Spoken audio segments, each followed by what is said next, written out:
and gentlemen, to your Week 7 Power Rankings. It's good to see you, Pawpaw. Really good to see you, all right? Good to see you. 3 thoughts this week. There are now the haves and the have-nots. We have separated this league. If anyone's looked at the standings, we now know last weekend was Separation Sunday. Separation Sunday. That was a big thing. We had a bunch of 5 and 2s, a bunch of 2 and 5s. That's a common theme here this week. Number 2, back to the old ways. We had 7 teams over 95 points. Great job. Way to get your optimal lineups out there. Mackenzie, I'm sorry about you. You can't seem to figure it out. Number 3, the depth is showing its importance, okay? There are injuries. There are buys. There's a pandemic out there, okay? It is crazy. You need depth in this league. You need to be able to bring your bench up, boom, to the starting lineup, and boom, boom, bang. You know what I'm saying? So those are my 3 thoughts. But truly, why we show up here for this reason.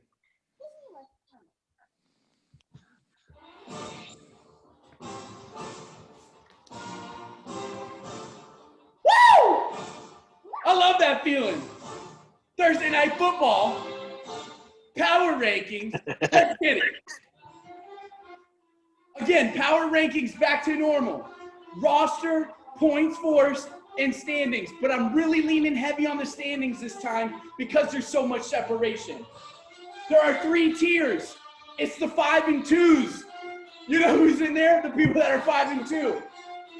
I'm going to tell you the team name, where they're at, what's their differential, and then I'm going to tell you what did their team name player, you know, if they have their team name as a certain player, how he's performing. Number 1 comes as no shocker. It's a great name. Here comes Swifty, baby. He is plus 125 in this league right now. Unbelievable. Lots of depth, lots of unbelievable play. Team name is Swifty. The guy's on his bench, but he may be needed this week, if you know what I'm talking about. He might step up to the plate. Number 2, my wife, holding in strong. The Crouchers are in there, baby. Happy Galladay. Plus 107. Huge point differential. And Galladay is the ultimate flex guy. You put him in there week after week after week, he's going to get you some points. Then we got number 3. He's on this call. Tuck Murray, kill. Let's get him, big dog. Plus a whopping point differential there. He has the number 4 kicker, Tucker, and then he has the number 1 QB, Murray, and that's why he's killing the game, okay? QB solid. Number 4, we all know who number 4 is. You know what I'm saying? It's the commission, hostess. Weak. And let's just put it this way. He has a negative 6 point differential. Negative 6. Unbelievable. But his team, you know, is named after Mostert, Mr. IR. He needs him back. It's getting rough out there. My starting lineup does not look good this week. Number 5 in the 5 and 2s, last but not least, I lock it a lot. Plus 124. Don't explain to me how this guy ends up having a plus 24 point differential. It doesn't make any sense to me. What's happening? This is wild stuff. I don't know what just happened. Stand-out wide receiver is Tyler Lockett, number 2 in the game. I love the team name. Now we're on to Into Middles. Into Middles is the Fresh Prince of Helaire at minus 33, and Helaire is just a grinder. He's a grinder, okay? Reflects the team. The team is only 3 and 4, but really just grinded through the season, ready to make it to the playoffs. And another Into Middles, okay? Let's get physical at number 7. My favorite team name to say, I don't know why. Minus 4 point differential. He's letting him down recently, Mr. Zeke. The whole franchise of the Cowboys might fall to the ground before the world. It's unbelievable, okay? It's disappointing. Number 8. Now we're on to the 2 and 5s. The ugly, you don't know. This is not where you want to be right now. But I just want to point out there's a lot of potential for these 2 and 5s. I got a prediction. Number 8, Dalvin and the Chipmunks, minus 77, okay? When Dalvin is healthy, he is a top 3 back. He needs to get him back. Dalvin's getting healthy. This guy's taking a big jump. I'm thinking about it. Game of Jones, minus 87, whopping differential here. This is the reason why he's losing. He's got 2 Joneses on his team. Aaron Jones, stud. Julio Jones, very inconsistent.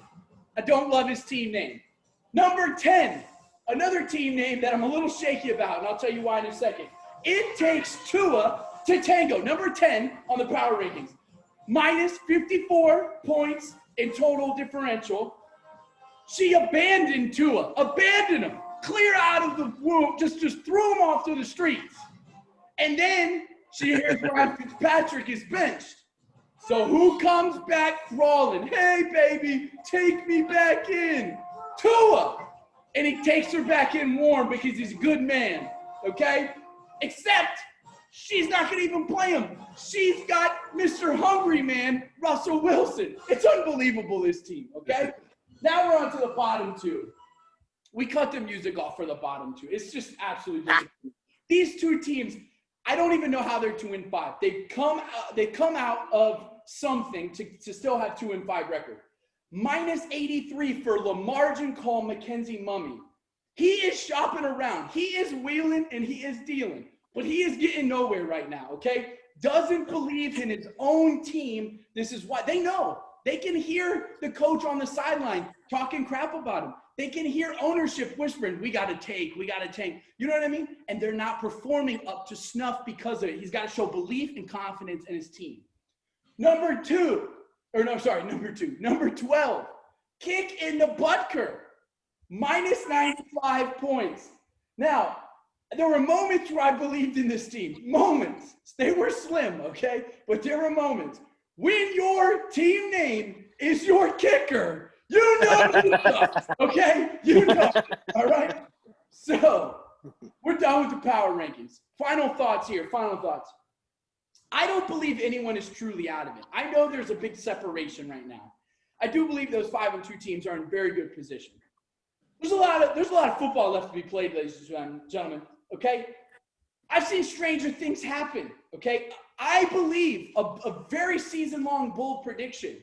I believe a 2 and 5 team will jump a 5 and 2 team and make the playoffs. That's my bold prediction. So if you're in that 8 to 12 range as a 2 and 5 team, I believe in you. One is there, okay? There's somebody floating around there. Bold predictions. All right. Kamish took his first loss. I think he's up about 250,000 in Las Vegas right now, but bold predictions say he did take his first loss. Not too bad, but he's 9-1 for the season. So here's what you do, okay? You take these covers and you take them to Vegas, you put a couple thou on them, and you come home a lucky winner. These were tough this week. Again, tough matchups this week. But I'm predicting Kamish's loss because he's got no running backs. Let's get physical over the Kamish. I am predicting that. So if you want to take that to the bank, it does look pretty rough for the Kamish. And then last but not least, I am predicting. I haven't predicted against this man all season because he's well up there and performing extremely well. But I see when the Kansas City Chiefs play the New York Jets, basically a Division III football team, then I'm going to pick the girl, Fresh Prince of Bel-Air, over Here Comes Swifty. He feels a little vulnerable this week. I'm not sure he's got all his pieces. But I just want you to know, you need to watch out. Your girl over here, Fresh Prince of Bel-Air, has got something climbing, got something moving. So those are my 2 bold predictions. Signing off, Kamish.